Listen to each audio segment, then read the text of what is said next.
So why did anybody ever think this is a good idea?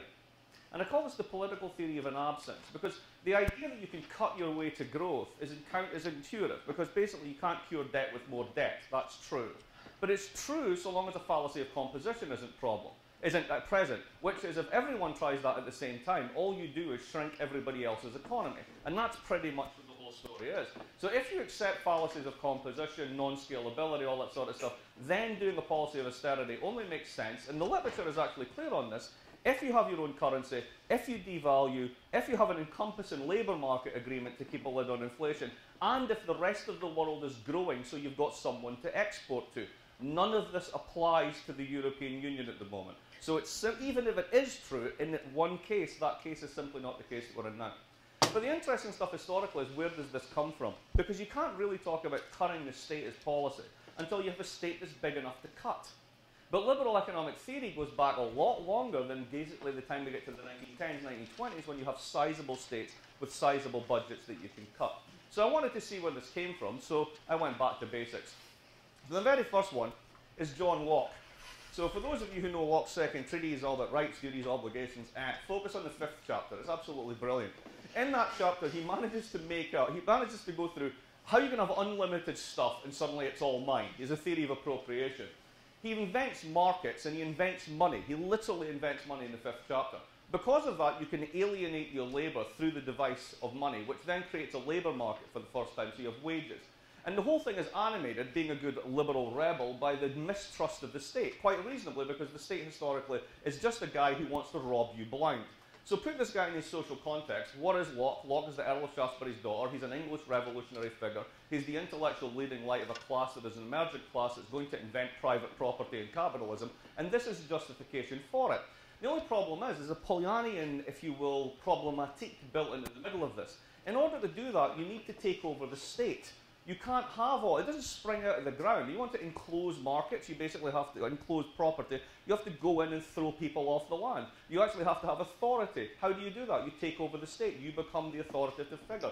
So the very thing that you fear, the state, is the only thing that will make it possible for you to do what you need to do to create the capitalist system that you want. So the paradox is, you can't live with it, you hate the state, but you can't be a capitalist without it. And above all, you don't want to pay for it. All right, so that's the dilemma that sits there right at the beginning of liberalism. Now, if you follow through the works of the Scottish Enlightenment, you see this very, very clearly. David Hume is a particularly lovely example of this. David Hume's essay on money is a fabulous thing to read. He's got the whole notion of how money is short-run stimulative, long-run neutral, long-run neutrality of money thesis. Has this wonderful thing about how merchants are uniquely good people because acting as the middlemen, they basically generate the wealth for everyone else, so don't they deserve the spread, which is basically, you know, modern banking, if you will. But what really vexes him is issuance of debt, particularly public debt. And I'll give you a couple of little quotes on this bit, right? There's it. This is his attitude towards the government. It is very tempting to a minister to employ such an expedient, as it enables him to make a great figure during his administration without overburdening the people with taxes. The practice will therefore almost infallibly be abused in every government. Governments that do so will have mortgaged all of its revenues and will sink into a state of languor, inactivity and impotence. So why is this fear of debt there? Well, basically, being a good capitalist, he's looking around and he said, well, where do I make the money? Well, I make the money from savings and investment, and the merchant classes. We're the good people. We run the state now. There's no democracy in this, remember, right? So we're the good people. We get to walk on the pavement. Everyone else gets to walk in the dirt. That's how this works. So along comes Hume and his merchant and say, right, so where do I make the most money? Well, I do it through investment. Great, and that creates capitalism and jobs and all that. Yeah, but you see, there's a problem with government.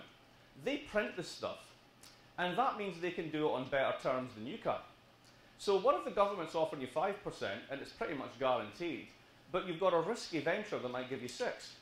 Well, you'll be lazy, won't you? You'll just start buying the government debt. And the more you buy the government debt, the more the government will issue the debt, and the more that you will have this perversion of the instinct to invest.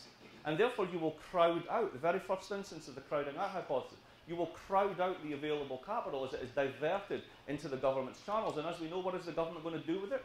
Waste it, because that's all they do. They're the non-productive side of the economy. So right at the beginning in Hume, you have a notion of crowding out easy money and the perversions and problems of debt. This becomes very important for Adam Smith. Everybody quotes Smith, nobody reads Smith. Smith, if you go through the whole thing, is really quite bonkers. The entirety of Smith's theory, if you really boil it down to, is in Book 2 in the Theory of Accumulation.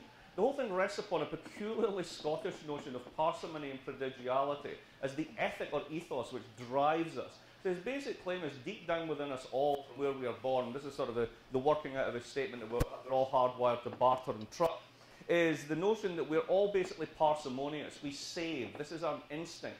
And there are a few people who are profligate. There are a few people who are not parsimonious. But they're just idiots who buy things like silks and foreign wines, and they go bankrupt. And over time, the kind of proto-Darwinian understanding here. So the profligate will basically go bankrupt, and you'll be left with this pool of savers and savings. Because of this, savings automatically leads to investment, and that leads to growth. Classic supply-side economics. Now, he's fully conscious of the fact that this leads to an enormous skewing of wealth and privilege. If I may give you a little bit here. This is on frugality, right, and parsimony. Parsimony, not industry, is the immediate cause of the increase of capital. Wherever industry might acquire, if parsimony did not save and store up, the capital would never be the greater. Frugality becomes virtue, while prodigality becomes vice, such that if the prodigality of some was not compensated by the frugality of others, the conduct of every prodigal, by feeding the idle with the bread of the industrious, would impoverish the entire country. Now, there's an income skew problem here, because he basically admits that in terms of government, insofar as it is instituted for the security of property, it is in reality instituted for the defence of the rich against the poor, or those who have some property against those who have none at all. So I need the state, because this world I'm creating is going to create this inequity, and they're going to come and burn my house down. So at the very minimum, I need civil protection. The problem with this is that means I'm going to have to pay taxes. So if you look at Smith on taxes, fascinating. He opens up with the canons of proportionality. Those who have more at stake should pay more taxes. He's quite clear about this. And then immediately backs off that notion by saying, but the problem is there's only a few people who really have everything, so they can't pay for everything. Anybody got shades of Mitt Romney going on here, right? So they, by definition, can't pay for it. So what do we need? We need a tax on luxuries. Well, what is it even for luxuries? Because most people don't have luxuries. Well, basically, it's a consumption tax. It's a VAT without calling it that, right? So that's going to pay for everything. But the problem is most people don't have much, so if you tax them, they'll have even less. They'll come and burn your house down. Oh, crap, how am I going to get out of this problem? Government debt. So long as the government issues debt, it's fine, because then I don't have to pay any taxes, and basically I can square the circle and have growth and the whole thing. The only problem with this is it's the perversion of parsimony. He goes back to Hume. Because if everyone can make easy money lend it to the government, nobody will actually do savings and investment and growth, and the whole thing will fall apart. Consequently, debt will kill us. That's the classical message. You have a can't live with it, won't live without it, and don't want to pay for it problem. The state may be the antithesis of the market, but it's also the catalyst of the market. And in this case, austerity, the notion that you have to cut your way to stabilize your budget, only appears in a form of an absence, or if you will, an ethos. But it's also an inevitability in the logic of the argument. Because if debt is an inevitability, but it is also in everywhere perverse, it can only lead to a bad outcome.